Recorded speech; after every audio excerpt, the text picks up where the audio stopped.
Twist Nation.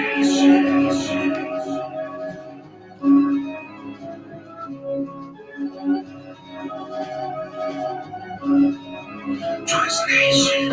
So this was with a twist, no script. Legends coming through on the guest list. TC Minnesota, the Lakes, Blue Green Bay. That's all I gotta say. Yellow skull with the walls, you know we don't play. We get wild every single day. We got our flaws, but we love our saints. Twist Nation, Twist Nation, go to like our page.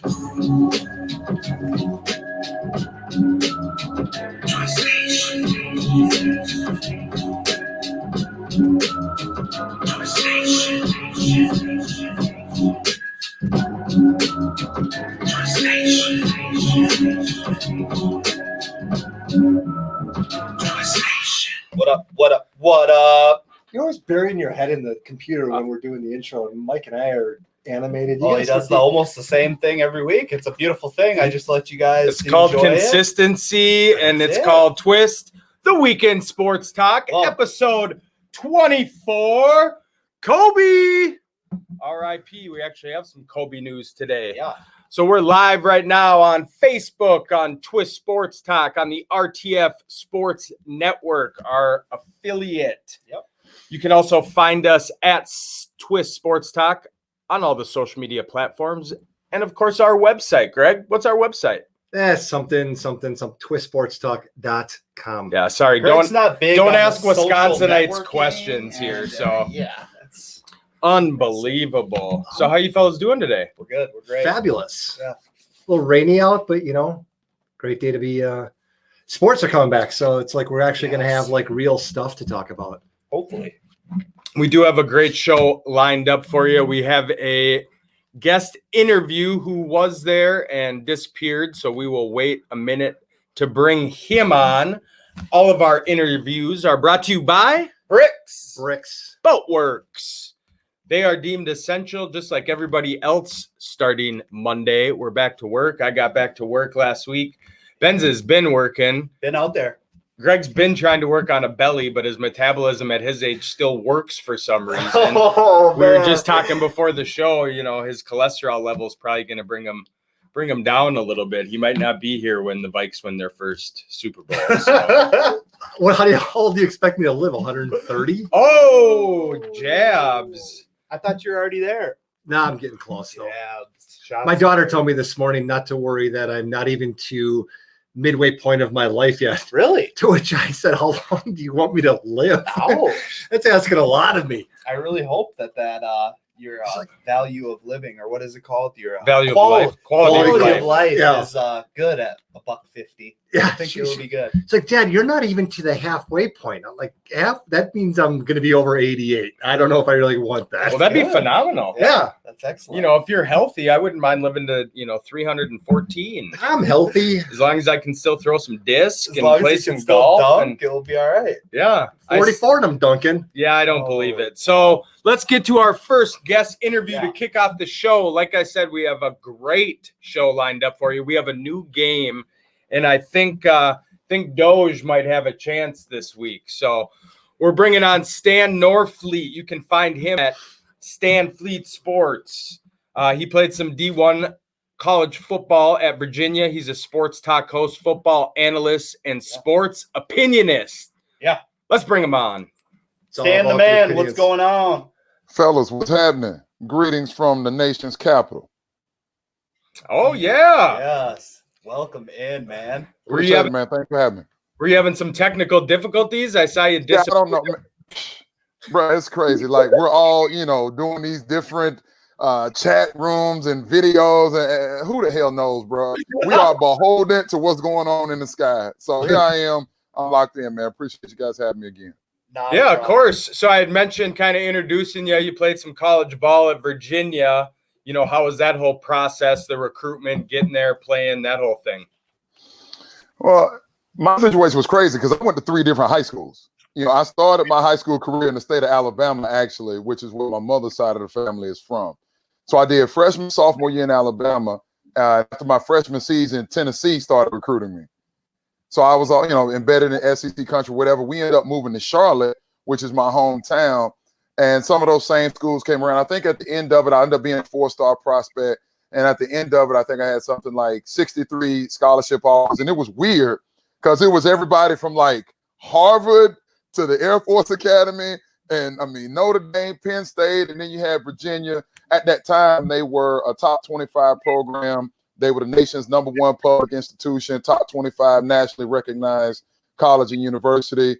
And he just put Patrick Kearney at my position to the Falcons in the first round. So I was like, add it all up, I'm in. Let's go. And we've ridden the roller coaster since then.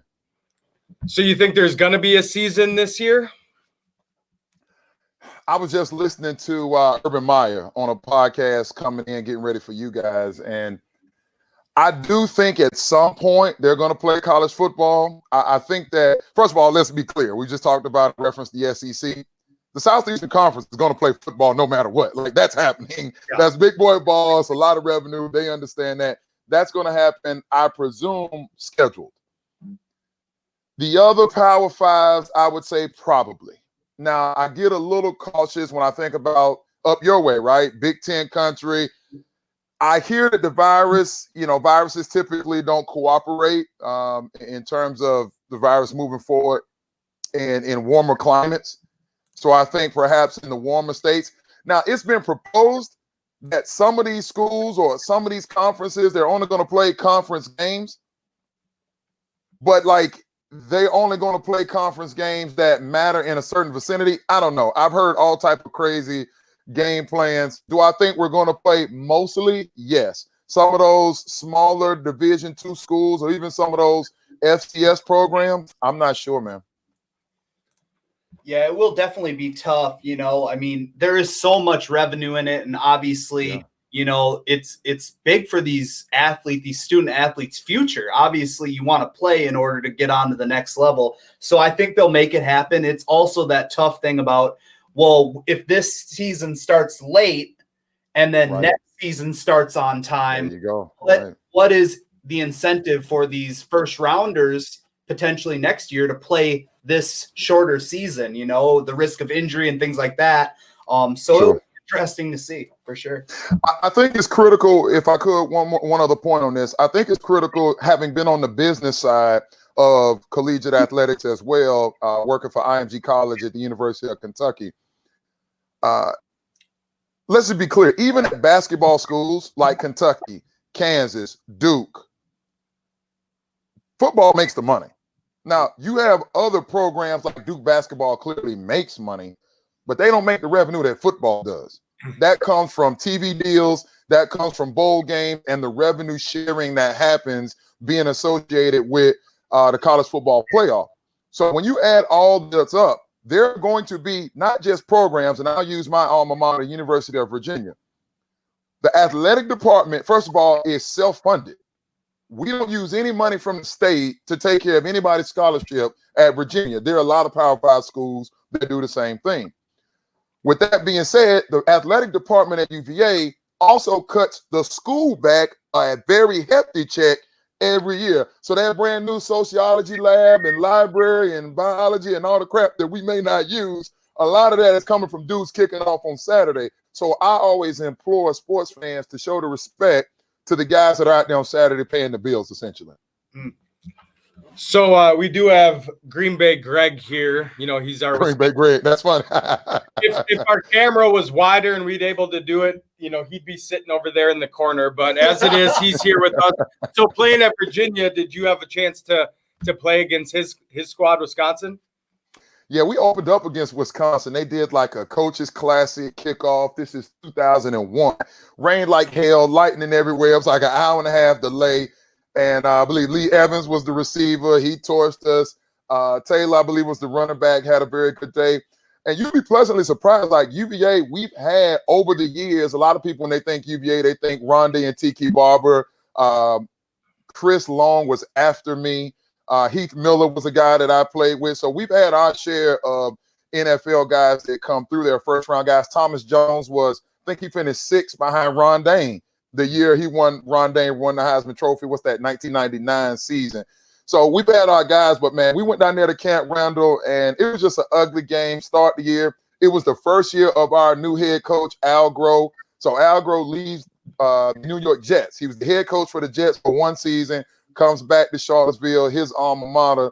And it was a bumpy start, but we ended up getting it rolling. I think Chris Long and those guys got up to like number 5 in the country around 2004 or so. So that's my memory of Camp Randall. We didn't win the game. Beautiful facility, beautiful stadium, but yeah, Barry Alvarez kicked our ass. Greg's dad knows the Watt family well. Obviously, JJ. Oh boy, we call him Justin James here. That's Greg's fake best friend. What are your thoughts on JJ Justin James out of Wattage? So how did this go? So I played my 5th year at Texas Southern, Strahan's alma mater down in Houston. They paid for the Masters. Al Groh and I just didn't see eye to eye. It really was a football philosophy. I had never played in a 3-4 defense before until Al Groh brought that to Charlottesville. So I had to try and learn to stand up. And J.J. Watt obviously plays in a 3-4 in Houston and has for a very long time. This will be Anthony Weaver's first year as defensive coordinator in Houston. So he's going to still employ a lot of those 3-4 principles. So J.J. will be comfortable. I say all to say that was my integration into Houston. Actually worked for the Texans, worked for the Rockets after completing grad school there in Houston. So I know the Texans organization very well. Have not met JJ, but have done a lot of radio and still do in the Houston market. And they always give me some stuff about Justin James.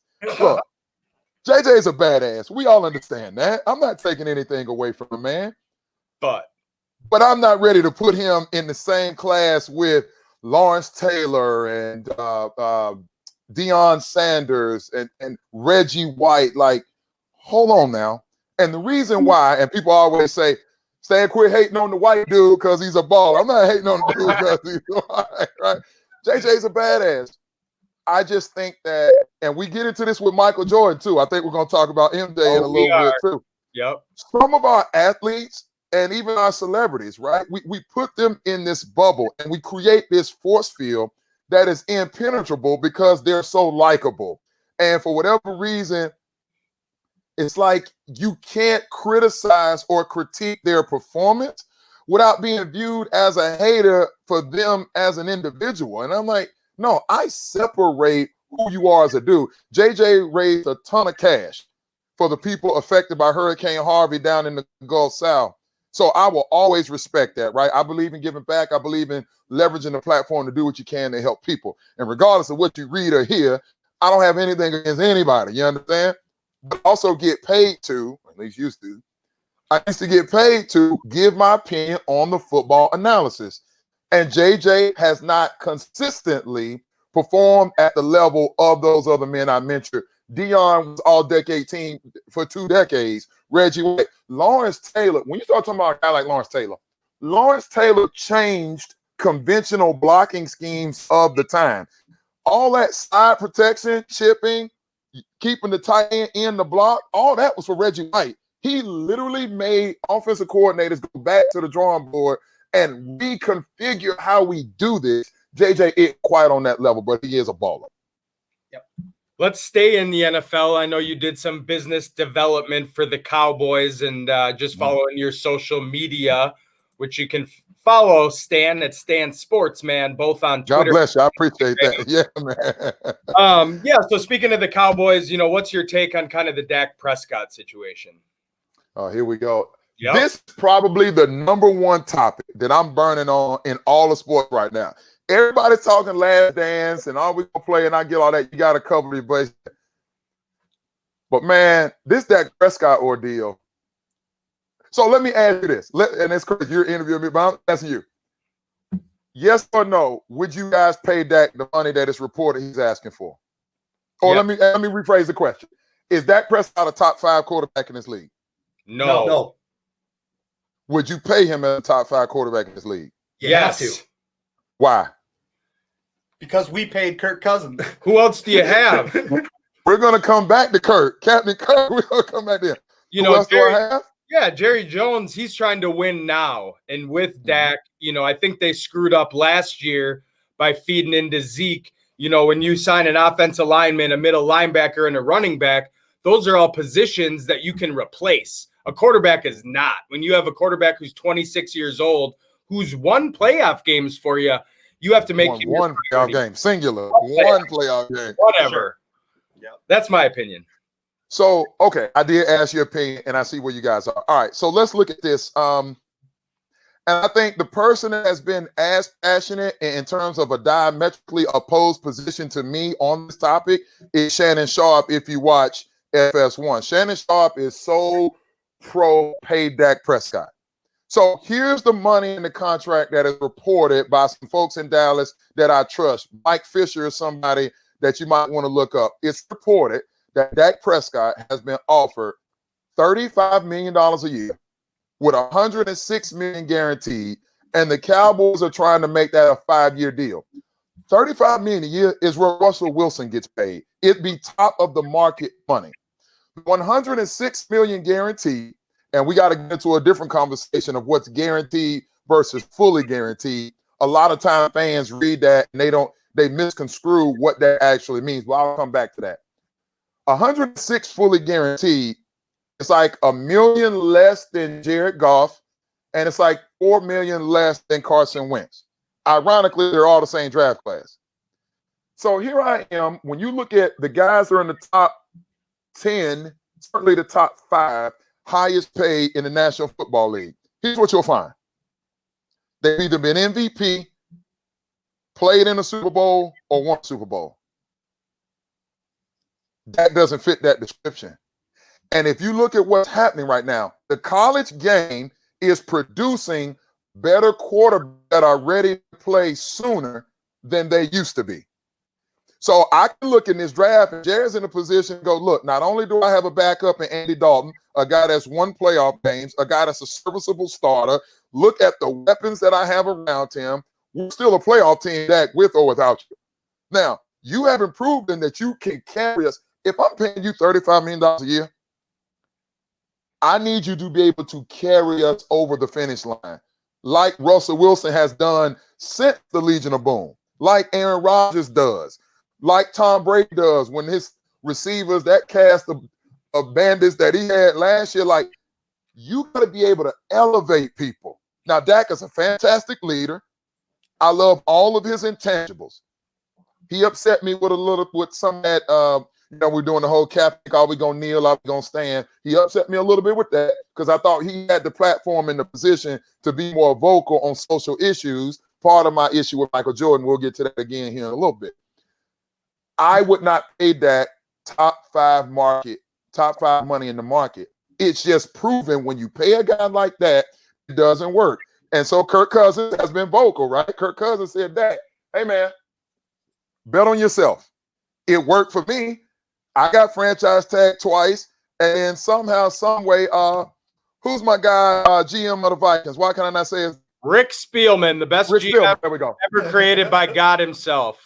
So Rick Spielman decides, okay, Captain Kirk, here's what we're going to do. We're going to hit you with what? What is it, 94? Is it 94 million, 3 years guaranteed? Yeah. I can't do it, Dak. I can't do it. Now, Dak is, and here's why, and lastly, I think Dak is in trouble.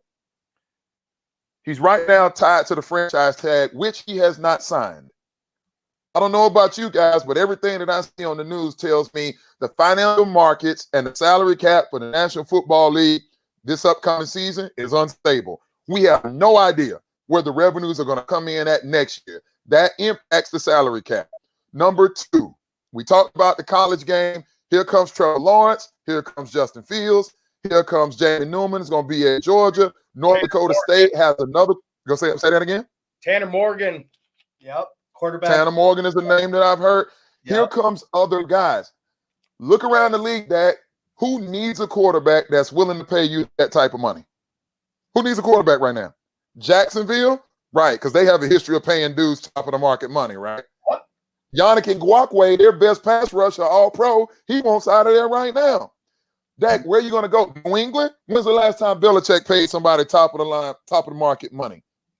Dak he's played chicken and his time has expired. Coming back to Kirk Cousins, then I'll be done with that part. Kirk Cousins was the first quarterback in the history of the league to be franchise tagged back-to-back years. So you want Dak to be an anomaly, to do it twice, So he's got to get through 2 healthy seasons to try and do what Kirk did. It's a bad formula. Dak, you just buried your brother. May he rest in peace. Your older brother, Chase. Dak, on your coffee table is a contract for 9 figures. Brother, you're a 4th-round draft pick. Take the money. It just makes sense. So we're talking with Stan Norfleet right now. Again, you can find him at Stan Sportsmans. All of our interviews are brought to you by Bricks Boatworks. Yes. So let's stick with quarterbacks in the NFL. Cam Newton, been to the Super Bowl, former MVP, number 1 overall pick. He's homeless. Why? It's funny. So you asked the second topic that I'm most passionate about when it comes to the National Football League right now. All right, so a little bit of background. I mentioned that Charlotte is kind of hometown. And so I've covered the Panthers doing some local radio there in Charlotte on WFNZ for 4 years. We did the ACC content out of Charlotte, so I'm very familiar with the Panthers organization. I also, again, originally from Atlanta, southwest side of the city, the same neighborhood as Cam Newton. Needless to say, I'm extremely tight with the Cam Newton camp. Now, the things that I'm about to tell you, I cannot report that they came from him per se, all right? But this is the overall thought process. Cam Newton is one of the most polarizing figures we've ever had in the history of the NFL, the modern history of the NFL, right? The Charlotte community didn't want him coming out of school. Remember, he had the whole laptop and had to transfer from Florida, and was he on the tape to get to Auburn and all of that? I don't care about any of that. What I care about is when we strap up this helmet, do you lead men to victory? And the bottom line for me is this, and you can go look at it for yourself. Cam Newton is the only player in the history of the NFL to be the franchise leader in both passing and rushing. Vic didn't do it. Lamar may get there. He's off to a damn good start. You also look at if Cam continues his projection in the next 2 seasons, he will pass Michael Vick in rushing yards career for a quarterback, and he'll also pass Steve Young in passing yards. My point, Cam Newton is a 30-year-old former MVP that is about to be the best dual threat quarterback we've ever seen. Why is he out of work? Remember that bubble, that force field we talked about earlier with Justin James, Watt, and Michael Jordan? Well, yeah, it can work the other way too. One of the things that bothers me about the media, fellas, is we have power. I teach this to young people all the time. The most valuable resource on earth, other than oxygen and water and time, is information, more than money. With the right information, I can always go get more money, okay? Stan, why the hell are you bringing this up? The media has put a lot of misinformation into the marketplace about what Cam Newton is. We don't like how he dressed. Is he focused? I hear Colin Cowherd say every day, Cam is distracted. Tom Brady has a baby out of wedlock. Nobody calls that a distraction. We got to be careful with the stigma and stereotypes that we put on people with the platform that we've been given as pundits. It's dangerous. Have I loved everything that Cam has done? No. There have been some bumps along the way. That being said, people try and tell me, Stan, oh, well, we haven't seen the real Cam in a year and a half. Okay. Did we say that about Brady when he did his knee week 1? Other quarterbacks have been injured. We didn't write Drew Brees off. When his rotator cuff tore the opposite way, Dr. James Andrews down in Alabama said he had never seen an injury like Drew Brees' before. He didn't know where to start. Why is it that Cam, and here's what I believe, because if you go look at his performance, and I'll get off my soapbox, if you go look at his numbers, the first 8 games, the first half season of 2018, Cam was an MVP candidate. He had like a 4-to-1 touchdown to interception ratio. His completion percentage was hovering around 70%, and that's coming off of shoulder surgery. I'm going to need people to go watch the tape at the last time we saw Cam healthy. And if you go to his Instagram and you look at him running around, I know it sounds like I'm campaigning for him. I just think it's a shame that a brother that's 30 years old that has been as productive, an MVP, and played in the Super Bowl isn't getting benefit of the doubt. So I can tell you, here's his plan. having spoken with him in the camp, he has never come publicly and says that he turned down any backup jobs. He's never said that. Nor has his representation said that. They've decided that they're going to lay low, stay ready, and if and when somebody goes down during training camp, and here we are on a shortened season, some of these young pups aren't going to be ready to go. Like Joe Burrow being great, and I wasn't high on Joe Burrow, but they can talk about Joe Burrow being ready. Now, Cincinnati's a little because they don't have playoff aspirations. But I'm thinking about a team like the Denver Broncos. If Drew Lock isn't ready to go, you plug in a guy like Cam Newton, you got a chance to win the AFC. So my whole point is Cam has decided he's going to sit back and wait. But the reason he doesn't have a job is the perception that he's going to be a distraction, kind of like Tim Tebow. Well, we can't have Tim Tebow in the building. His cult following is going to make things difficult for the starter. It's called pro sports. It's showbiz. It ain't called show friends. I love that. Well, let's get out of the NFL. We'll end on, probably the biggest thing on TV right now, which is The Last Dance. That'll air tomorrow, the final 2 episodes. I know I've tuned in. I think we all have, to every single episode. What are your thoughts on kind of the show? And then I know you and I, we're in a different camp other than Michael Jordan. Yeah. So I won't go on such an extended soliloquy on this one. Look, it's just real simple. Michael Jordan is arguably the greatest competitor we've ever seen, right? We can't call him the greatest champion in team sports we've ever seen because there are other guys that have more rings, right? I used to call him the greatest team sport player I ever seen. Can't call him that anymore. Tom Brady is. As many rings, more final appearances, quite frankly, more championship game appearances, and quite frankly, it's harder to play quarterback in the National Football League than it is to play 2-guard in the NBA. Overall, Michael Jordan. And for whatever reason, people, again, being Charlotte, Mike is the majority owner of the Charlotte Hornets. I have worked for that organization as well. I've had a lot of damn jobs, I know. So I know that the organization well. I don't have an issue with Mike. Mike was not a great person on the floor, in the building. Mike wasn't a great teammate. So I hear Skip Bayless, for example, try and sell me that Michael Jordan's style of leadership, like it's okay to bully people, to disrespect people that you work with for the sake of winning. To me, that's not leadership. Now, I'm not saying you can't get on guys and motivate guys, but why should I have to tear you down to build us up? What leadership is to me is when I can inspire you to want to live up to the very best that you have to offer based on what's within you. I don't think you have to tear people down. Now, on the floor, Mike was fantastic. But here's what separates Mike and LeBron to me. LeBron does, okay, you guys are baseball fans. You'll get this. Why is Mike Trout the best player in the league? He's a 5'2" player, right? Yep. Okay. Some people may argue Mookie is, but okay. LeBron James is a 5'2" NBA player. Literally, LeBron James does more things with a basketball better than MJ. Now, some people are going to go to advanced stats, and LeBron wins his fair share of head-to-head advanced stats. I remember watching LeBron James, it was a conference finals the year that Derrick Rose won MVP. And there was a point in that series that Michael told, it was when he was on the Heat, I got him. I'm going to lock him up.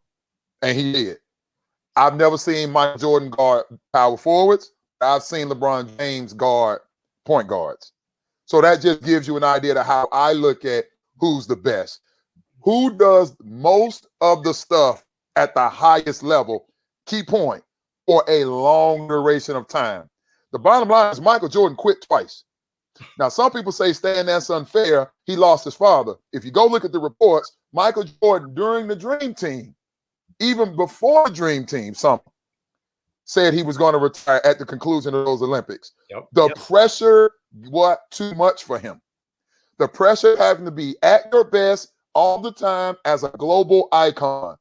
LeBron James has answered that bell as a husband, as a father, as a philanthropist, as a businessman. And oh, by the way, he didn't have a Hall of Fame coach, never has.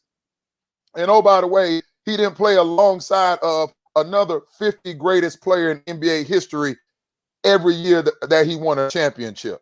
LeBron hasn't had that luxury. And I challenge anybody, because we're going to talk about Scottie Pippen on the last 2 episodes coming up tomorrow. Do me a favor, guys, if you get a chance, and anybody that's watching, because everybody likes to say LeBron had D Wade, which he did, right? It's not just having somebody on your roster. Go look at the actual minutes played in playoff basketball, and you'll be surprised. Scottie Pippen played significantly more minutes on the floor with Mike than Dwayne Wade with LeBron. So I'm a LeBron guy. Yeah, and I never looked at it like that. And I love how you talk about the leadership role, where you don't have to break them down to tear them up. Tony Dungy is one of my favorite coaches of all time. Love coach. Yeah, man. He doesn't swear at you. He doesn't swear, period. He doesn't, people respect him based on his knowledge for the game and how he treats his players. There you go. And football is a hard sport. I mean, I get it, F you, get up, run faster, this and that. Right. But he has won a championship. We love him here too because he was a Gopher. But he didn't have that to get respect from his players. Right.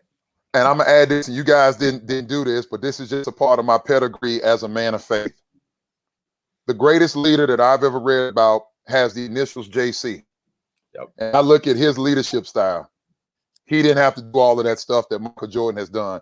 Punching teammates, multiple teammates, getting coaches fired, telling the stewardess not to serve Horace Grant on a flight back from a loss in the playoffs. I can't respect that. Now, on the floor, badass. Got busy, obviously. Has some help. People forget Michael Jordan didn't win a damn thing until Scottie Pippen and Phil Jackson showed up. Yep. Michael Jordan got swept in some playoff series leading up to Scottie Pippen and those guys arriving. I also give you this.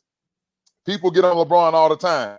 Oh, he had to leave to go to Miami to get his rings, right? Okay, I consider that leadership. The people that we revere in the history of this country, they had courage to do what had not been done before. So if you're LeBron, bro, I'm in Cleveland. I've been here for 8 years. I dragged us to the finals as a young buck. Yeah. You've given me nothing, Dan Gilbert, to work with. Michael, however, was in Chicago. NBA guys will go to Chicago. It's a fantastic city, as we all know. Scottie was drafted. Horace drafted. B.J. Armstrong, I believe, was the last piece that was drafted before NBA free agency, 1988. I could be off, give or take a year. My point, Mike had the luxury of being in Chicago. Guys will come there. And that team was assembled prior to free agency. If Mike played today, he'd have done the exact same thing that LeBron did. Why? Because he's a competitor. And what does Mike tell us in the last episode? Win at all costs. So then how can we victimize LeBron James? Love it. Yeah, that's great. This has been awesome, Stan. Yep. We appreciate you coming on.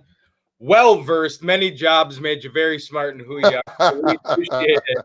Thanks a lot. Hey, thanks for listening to me, guys. I'm sorry to your listenership that I bored you guys for half an No, hour. not at all. I start preaching, man, and I get on it, man. But God bless everybody, man. Y'all take care over there. Hit me up anytime, man, and I'll be tuned in singing your praises. I love what you guys do. I appreciate it. Thanks. Take care, bro. Peace. Excellent. Wow. Great Again, you can interview. find him Loved it. at Stan Sportsman. Yeah, I told you guys, he's very knowledgeable, Beautiful. passionate. Man, you got to love that. Yep. Well, let's get the show rolling.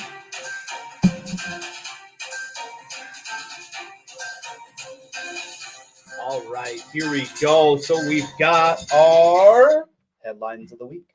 So number one, Aaron Rodgers says his desire to stay with Packers for an entire career may not be a reality. He said, quote, I think it was more the surprise of the pick based on my own feelings of wanting to play into my 40s and really the realization that it does change the controllables a little bit.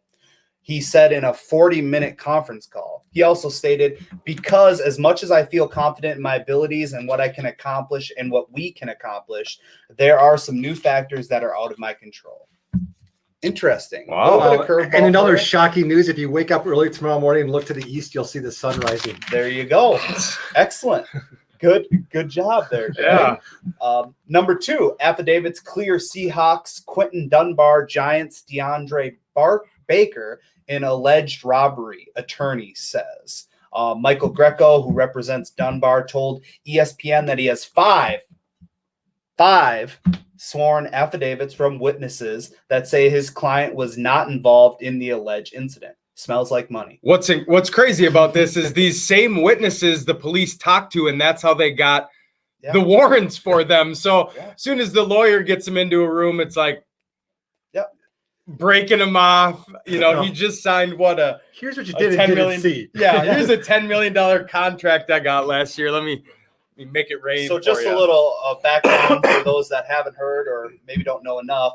So DeAndre Baker of the New York Giants and Quentin Dunbar of the Seattle Seahawks are said to have robbed other guests at a Florida house party by gunpoint. About $12,000 in cash and watches worth up to $25,000.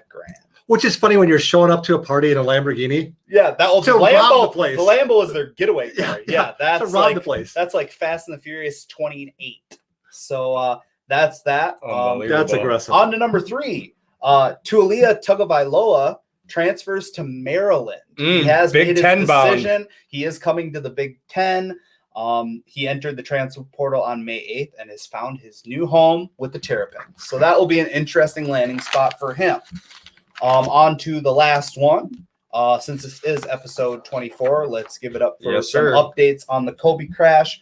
It is reported now that first and foremost, the pilot had no alcohol or drugs in his system, and all 9 people on the flight sustained immediate fatal injuries. How did they know he didn't have anything in his system when he was incinerated? Yeah, I don't think there was a body found. Well, autopsies revealed. So, okay. He was sober. 2020 here. So let's stick with the professionals on this one. Yeah. So still sad thing, but good updates as of that. So that's all I got for this week as headlines. Great job. Thank you. All right. School's in session. Time to get learned. Learning time.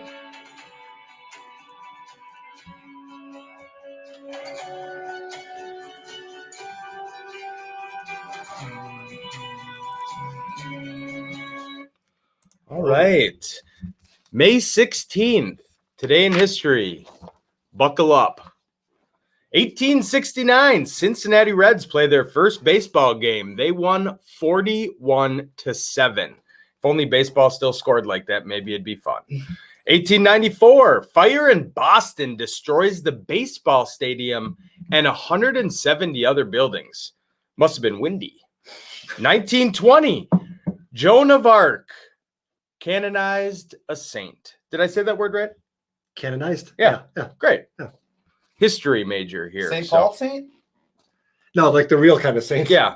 Oh, I thought. Like God's saint. Okay. Like, miracles and crap. In 1927, New York Yankee Bob Musso steals second, third, and home. Unbelievable. Lucky. 1947, Billie Holiday arrested in her New York apartment for possession of narcotics. No way. Yeah.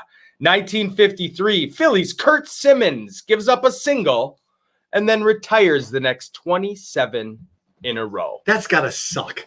Yeah. How pissed would you be? Can I take a mulligan? 1955, Black Jack Morris, Baseball Hall of Fame pitcher, was born in St. Paul, Minnesota. Every time I hear St. Paul, it reminds me of the Mighty Ducks. Mike Reeves, Burnsville, Minnesota. Quack, quack. Yep. 1964, John Sally, NBA star of the badass Detroit Pistons, was born. Yikes. 1975, Muhammad Ali KOs Ron Lyle in 11 for heavyweight boxing title. 2 years later, in 77, Ali beats Alfredo Evangelist in 15 for the boxing title. 1980, the 34th NBA championship. The LA Lakers beat the Philadelphia 76ers 4-2. 1985, year I was born. Michael Jordan named Rookie of the Year. Weird. Next year, he tore his ACL and was out. 1986, Top Gun, directed by Tony Scott and starring Tom Cruise, premieres. Beautiful. I think the new one's supposed to come out here in about a year or so. Maverick. Oh, That's what God. it's called. It is called Maverick. Just a great flick. Oh, Goose. Oh, R.I.P. Val Goose. Kilmer. I modeled my the hair Iceman? I modeled my hair after the Iceman. Oh, God, you just like that scene where they're playing volleyball in short shorts and sweating, no shirts. Done that a million times. 1992, Smells Like Nirvana by Weird Al Yankovic. Hits number 35 on the charts. oh my God. I can't stand him. 1996, Sammy Sosa is the first Chicago Cub to hit 2 home runs in 1 inning. With or without a cork bat. With 2003, this was a sad day. NHL Western Conference Final. Anaheim Ducks beat the Minnesota Wild 4-0. Shut up, Greg. 2013. I remember watching the game. Dick Trickle, American race car driver. What's his commits name? Dick Trickle. Imagine that. One of the best Tom Cruise movies out there is when he's Cole Trickle in Days of Days of Thunder. When they're wheelchair racing, and oh man, that's phenomenal. Cole Trickle, he was his wife was in that movie too at the time. Nicole Kidman. So this is sad though. Dick, he committed suicide by gunshot Oh, geez. at 71. So R.I.P. Dick. Yeah. 2019, just last year, UK talk show The Jeremy Kyle Show, axed by ITV after a guest dies. Now I'd like to research this a little more. So did Jeremy Kyle just, hey, welcome GBG to the show, and then he had a heart attack or got murdered, Or was he axed? That's what I want. Oh, Yeah, kind of like in the end of the Joker. yeah. When he- Oh, Greg. Spoiler alert. Okay, if Jesus. we've been living in isolation for the last 2 months. If you're not caught up on every movie, it's fair game. The Unbelievable. movie came out like 6 months ago. Fair game.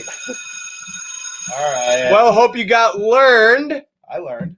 Whoo, we got a new game, brand new game, just came up with it yesterday. It's called the Jersey Color Game. What? Okay, I'm ready. I'm just as nervous as you, Greg. This is Mike's favorite part of the show. Welcome to the Twist Jersey Color Game with your host, Mike Reeves. Your contestants to my right, 4-time weekly champ Matt Benz. In a row. And Greg Green Bay Bauman. Just so the viewers and listeners know, I am on fire currently. That He's is heating 4 up. A lot of asterisks. 3 is heating up.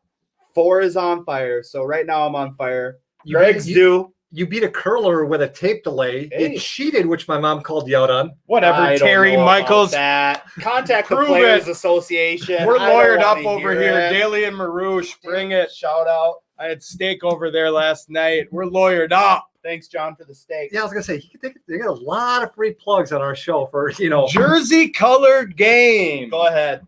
So I have some trivia questions where the answer will be the jersey color of that team name. Question number 1. I wore these colors before I won a Super Bowl in Denver. Greg, Greg. white and blue.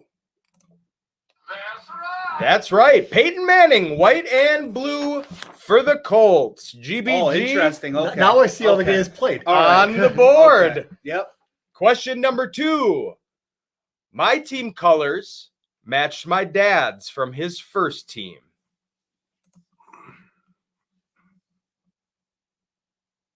My team colors, Matt, purple and yellow. yep, that would be Thaddeus Thaddeus Moss. and Randy Moss, LSU, and the Minnesota Vikings. Yeah, let's go. All right. Ben's on the board. Good question. What do you guys think so far? You Good like? game. Good game. Yeah. All right, this one I like. I would not volunteer to wear this color out of Tennessee. Greg, Greg, orange and white. orange. Orange. I said color, so I'll take orange. GBG up to. Wait, what? You would not Go ahead. volunteer. I would not volunteer. Okay. Tennessee Volunteers. Yeah, yeah. Okay. That's this why I is said. tricky. That's why I said I like this. Keep going. Woo. Question number 4. This city's team colors are the same for their baseball, football, and hockey professional Greg. teams. Greg. Pittsburgh, gold and black, or what? Yellow. Black and yellow. The Steelers, Pirates, and Penguins all share the same colors. GBG up 3-1. Good for you, Greg. All right. Question number 5. This is a toughie. The jersey color game.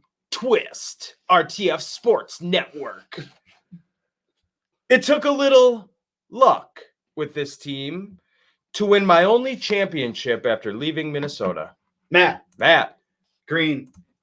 That's right. Kevin Garnett, Boston Celtics. Yeah, buddy. I Took a like the little luck. I knew it right Oh!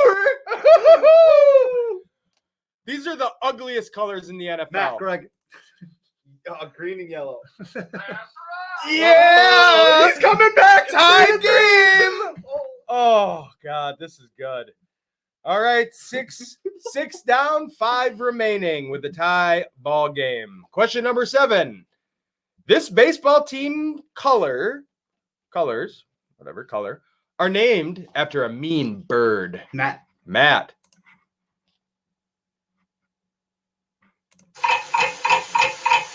Baseball team color named after a mean bird. Orange. No. Greg? Red and white. Cardinals. What is it? Doge. The Blue Jays. How are we both not both right? Mean bird. Because it's Because that was the Blue answer. Jays are known for being mean birds. Oh, okay. Yeah, I just guessed it. I googled it. I was not- thinking. I wasn't sure, so I googled Cardinals, Blue Jays. You know, Blue Jays have always been notorious as a mean bird. I'm a lot of things. One is not a zoologist. Doge is on the board. I forgot it. Where's he at? There he is. There he is. Doge on the board. Oh, I love it. Fantastic. At Cardboard Doge. Question number 8. I played football for 2 teams that shared the same color. My last name is a state, and I'm a quarterback. Greg. Montana, red and That's right. red. red. Red would be the answer. That is right. Greg takes a lead of 4-3 to 1 with 3 questions to go. Okay. I played for 3 NFL teams, and the first 2 shared a color. I won a Super Bowl and played quarterback. Greg. Green. That's right. I hate to correct you, but he started with the Falcons, so it wasn't his first 2 teams. God. Favre, you're talking about. I am talking about Favre. He was drafted by the Falcons. He didn't play. First year. Played 1 year there. That's right, he did. I played for 4 teams, and the 2 in the middle share a color. All right, Greg takes. I was like, what's the answer to this question? Greg takes a 2-question lead. Oh, I need it. With 2 questions to go, this will be a tough game to come up with a fly question, but I hope Matt gets the last 2. Let's go. Number 10. I have faith in you here, Matt. A famous video game was named after a famous coach of this team. Greg.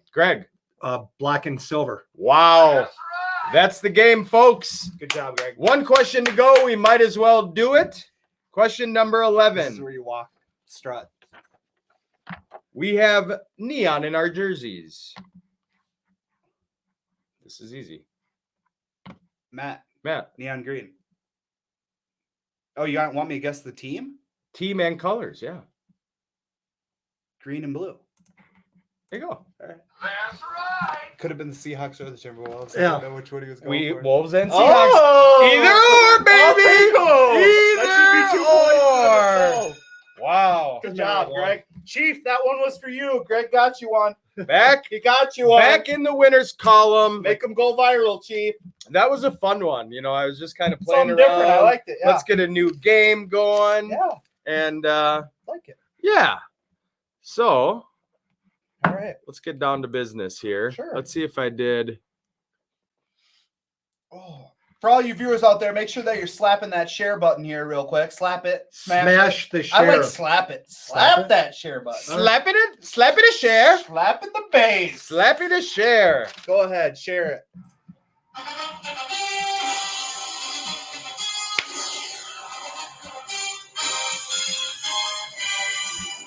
All God, that just right. gets you God, chubbed, doesn't it? it? Oh, half Woo, chop, half goosebumps. chop. I'm feeling good. So Let's we are go. going to pick our division winners. Yeah. Both out of the AFC and NFC. Sure. Out of every division. So we're not going to get too in depth today. Just who we like out of every division. So we're going to start in the AFC. Starting in the AFC North. AFC North. We Great got the division. Steelers, the Browns, the Bengals, and the Ravens. Greg. You got to go with the Ravens, especially because they took my guy, Queen. They only got better. They were head and shoulders above everyone else, and they only got better. So I have the Ravens as well. However, I have the Steelers only losing by 1 win. Oh. Think about that. Yeah, Big Ben. Watch out. Comeback player of the year. There you go, Chief. I also have the Ravens. I have them going 15-1. That's Wow. aggressive. I have them 12-4. So that's impressive. If Lamar stays healthy, Greg mentioned Patrick Queen. I think one of their their Biscuits are best best gets was J.K. Dobbins out of Ohio State. I think he's going to get Thumper. some good play. They're just going to be running. Love You can it. give it to Gus. Unbelievable. All right. So we all have the Ravens. Yep. AFC South. Yeah. Colts, Texans, Jags, and Titans. So I have the Jaguars not winning a game this season, 0-16. I have them 3-13. And I have the Colts taking the division at 14-2 record. Are one of those two losses to the Vikings? Yes. No. Yeah, I know. No, We it's already not. did that. You bastard! No, it's not. Unbelievable. Greg. This is a tough one. I'm gonna go with the Colts too, but the Titans are good. Yep, Titans are yep, looking good. they I are. think that the Texans are gonna go 6-10. Boom. 6-10 is 4 where and I got 12. them. I have them. Really pathetic. So Yeah. it's a 2-team race, but I'm gonna go with the Colts. I also have the Colts going 13-3, winning the division, with the Titans making the playoffs at Love it. 10-6. Beautiful. AFC East. Believe it or not, I'll go because I got a sleeper, I think. Well, a sleeper. It's so funny. Yeah. The Patriots are going to win the division going 9-7.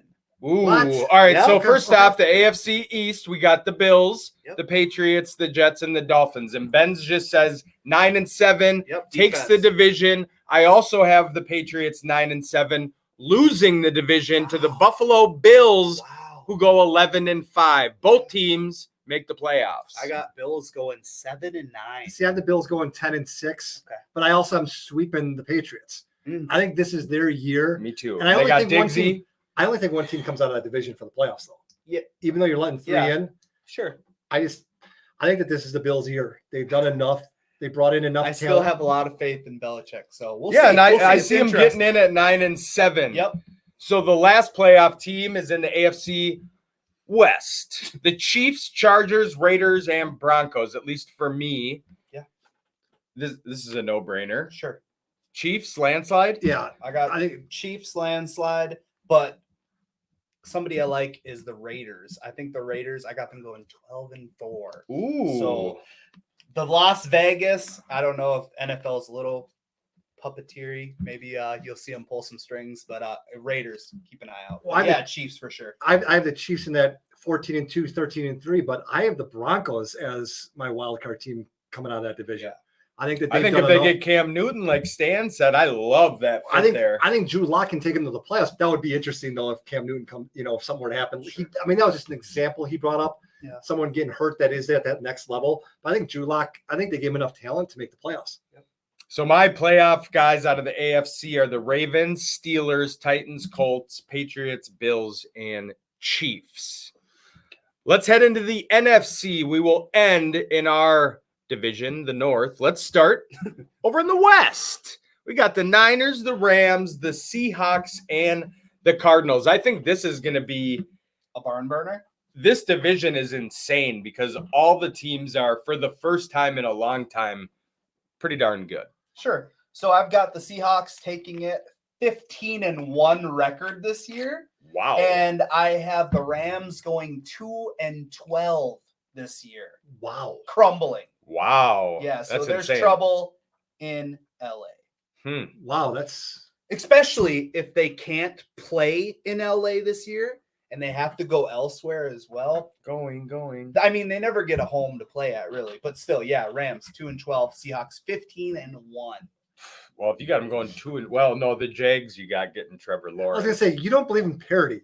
Yeah. You got like 8-9 teams that are gonna be 15-1, and I think you have 6 teams that aren't gonna win a game. So who do you got coming out of the? Just one team that won't win a game. I got the 49ers, and I have 2 teams making the playoffs other than the 49ers. I have the Seahawks and the Cardinals both making the playoffs. Okay, we have 3 playoff teams. Yeah.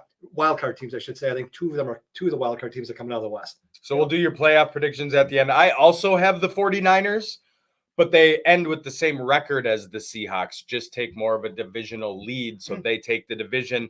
I got the Rams 10-6 and the Cardinals 9-7. So both of them, all 4 above 500. So from the West Coast all the way over to the East Coast, we got the Cowboys, Eagles, Giants, Redskins. Yeah. Who you got?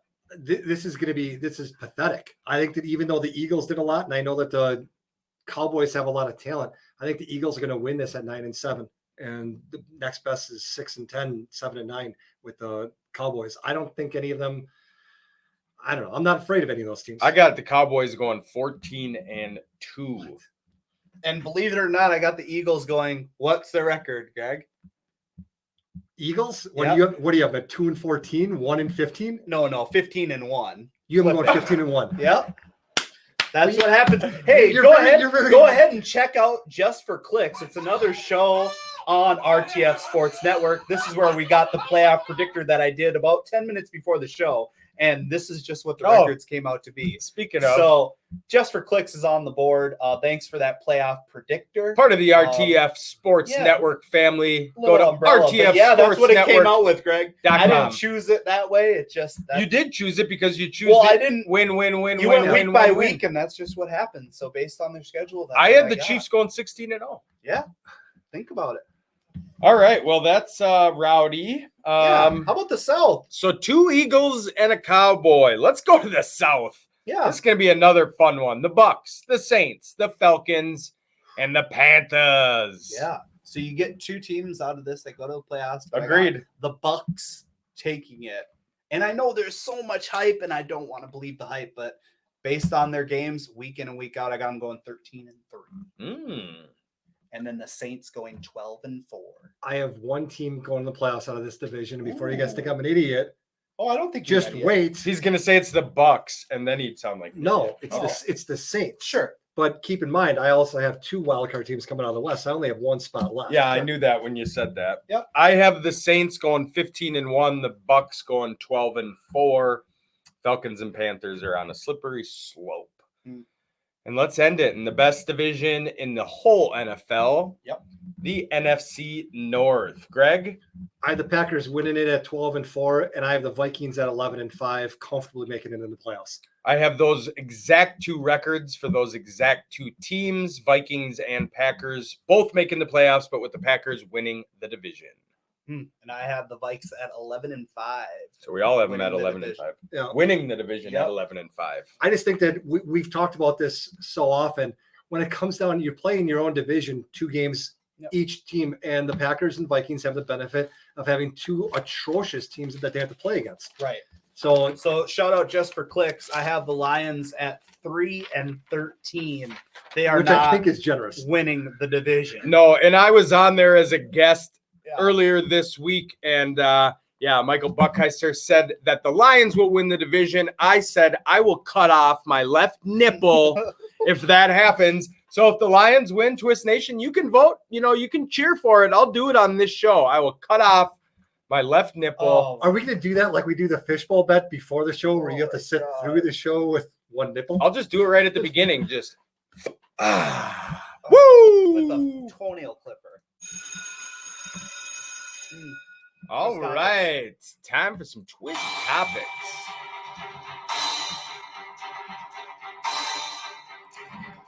Put your hands together for the twist topics of the week.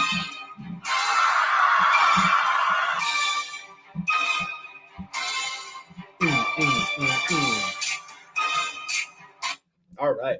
Time for your twist topics. We got 5 of them here. Let's go.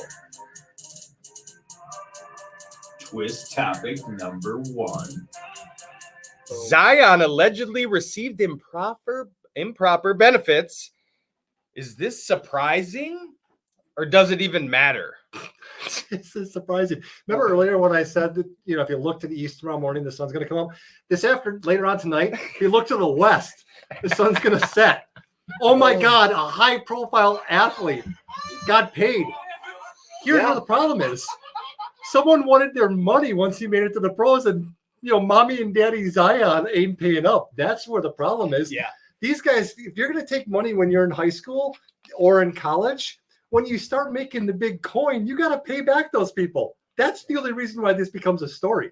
And the hogwash of it all is just to realize, like, it's coming from, he's being sued by his former agent, who he basically said, I don't want to sign with you anymore. Yeah. And this contract's null and void. I'm going here. So it's like, how desperate are you as an agent to basically burn to the ground your whole career as an agent simply because you think that you're going to get this cash? You know what I mean? Like, you're literally saying, anybody that I would ever take on, if you leave me, I'm going to expose all your dirty laundry, which is horrible.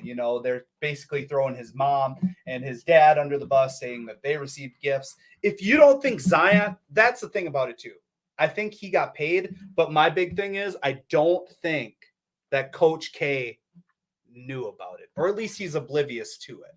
Because I don't believe that Coach K would stake his reputation on paying Zion to come there. He doesn't need to do that. Duke's a program that doesn't need to do that. And Zion's a one-year guy. Right. So if it was between your future agent and like, hey, we're going to take care of your family, not Duke. Yeah. You know what I mean? If it's, hey, we'll take care of you now, but you got to sign with me once you go pro. Yeah, let's just throw out numbers. We'll give you my agency will give your family $100,000 right now. Right. You give me $150,000 within 3 years from now. Sure. Once you make the big time money in the NBA, and then now Zion, let's just say Zion's coming back saying, I don't know who you are. Right. That's something that, I agree that Coach K doesn't need to know about. Yeah. It's not like he's getting paid $100,000, $150,000 to go to Duke. Right. Yeah. So That's there's a huge difference there. Yep. I think the only time it matters is in a Reggie Bush situation where they try and take accolades away from you after. Yeah, sure. That's when it sucks, because it's like, well, what do you mean I didn't win the Heisman? Yeah. You want to come to my house and take my Heisman? Fuck you. There's only one reason why you should take the Heisman away from someone, and that's if they kill their ex-wife and her friend. Allegedly. It didn't fit, Greg. Yeah. All I'm saying is this is bad for the NCAA simply because the next Zion is going to the G League. He ain't coming. That's true. He's gonna go get paid where he can do it and not have stuff like this. $500K. Yeah, why not? Plus endorsements. Twist topic number 2.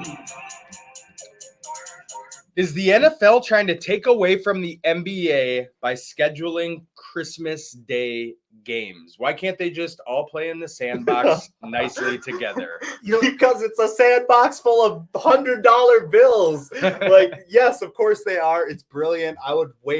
I like watching basketball, but on Christmas, I'd way rather be watching football.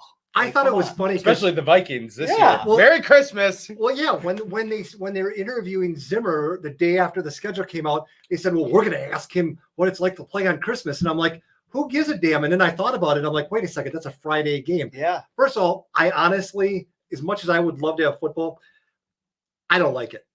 I don't like it. I like having the NBA on Christmas Day because.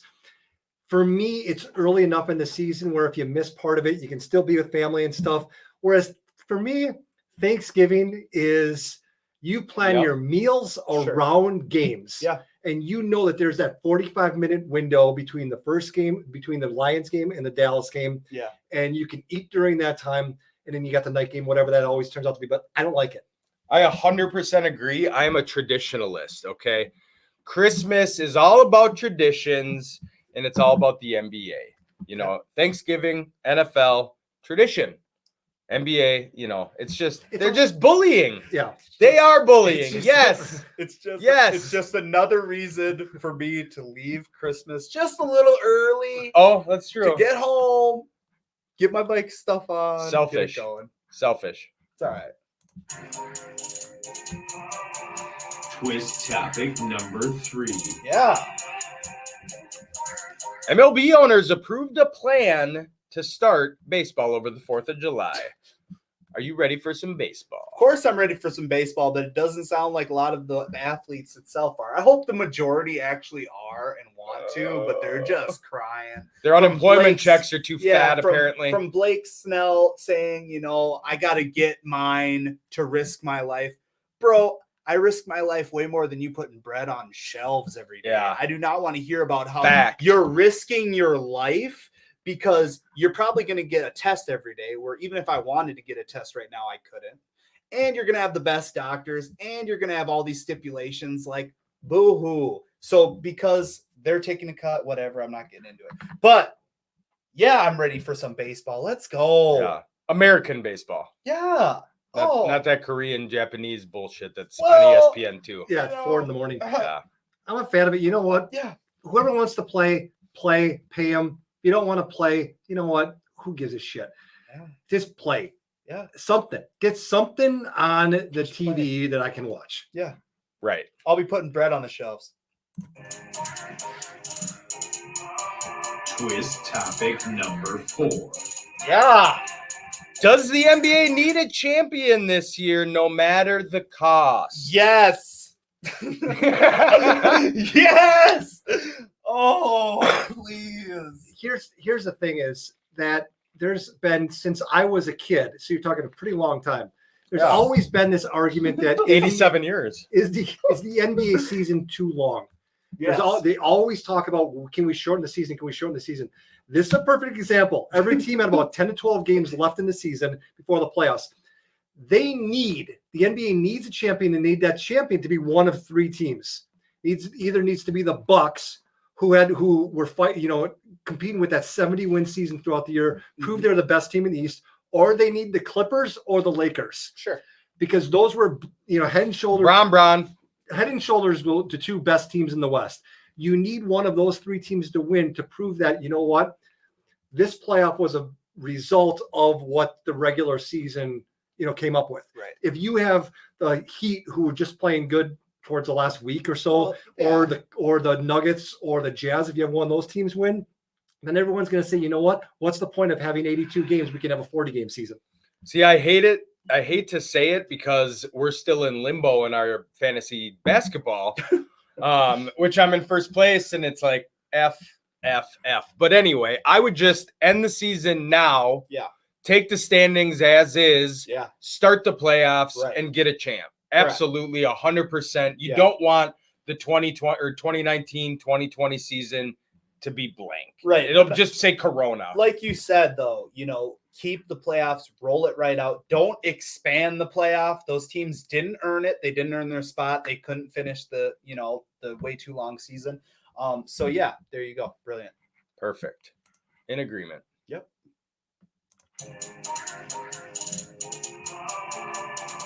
Twist topic number 5. So this one's interesting. James Harrison came out again, said Mike Tomlin handed him an envelope of cash after a big hit. Yeah. He actually said an envelope. He didn't say cash. I added it, but we all know it's not tickets to Valley Fair. Do you think teams pay? And I don't think this is a bounty gate, but I think this is a matter of, do you think that teams out there are paying the fines for these big hits? Which is why he had to come back and make the statement. Now, maybe my dad's still listening to the show. Chief, you out there? My dad's a retired police chief. If I was driving in his jurisdiction with him and I said, "Hey, Dad, what's the speed limit?" and he said 50, and I get pulled over because the speed limit was actually 40 and he was wrong. You just say, you know who my dad is? No, if he was in the car, he would probably, because he's a great guy, help pay my fine. Tomlin probably told Harrison, I want you, when this guy goes over the middle, hit him right between the numbers, blah, blah. He didn't get flagged for a penalty for an illegal hit, but the league came in and said that's illegal. That becomes the coach's responsibility as the authority figure to tell him what is and isn't legal. So if Tomlin covered, if Tomlin passed the hat around the locker room, coaching staff went to the general manager, went to the owner and said, "Hey, I told this guy that this was going to be a legal hit," and it turns out that it wasn't. Yeah. At some point, as an authority figure, you take the responsibility. And I think Tomlin did the right thing. And I think it happens all the time. Yeah, I mean, if you're watching The Last Dance, there was a exchange of $100 bill basically to pay for Rodman's parking ticket, I think it was. Mhm. Like, here, take this, pay for your ticket. You know, it's just like, come on, man. See, and I don't necessarily agree, with you, Greg, that Tomlin was like, if he crosses the middle, hit him between the numbers. I just think that's pretty obvious. I think teams out there don't have a bounty gate. If you hurt this guy, we're going to give you XYZ. Right. But they have bonuses outside of their contract. Incentives. Yeah. Yep. So it's like, holy shit, you rocked that, dude. Here's $5,000 or something like that. I don't know if they're. I do. They were talking about it on ESPN First Take. It was an ex-NFL player came out and said that wasn't something new where you would just get extra incentives paid to you on the side for having a good game or a pick six or stuff like that. That's not necessarily in your contract. Just like in high school, if you stole the ball in basketball from the defending team, you got a Snickers. If I'm James Harrison and I'm signing a contract and I say, look, the NFL, I might get fined $275,000 this year for the way I play, and you're going to absolutely pay for it. Right. And that's an under the table thing. And I think the Steelers say, you play you, we'll pay for you. Beautiful.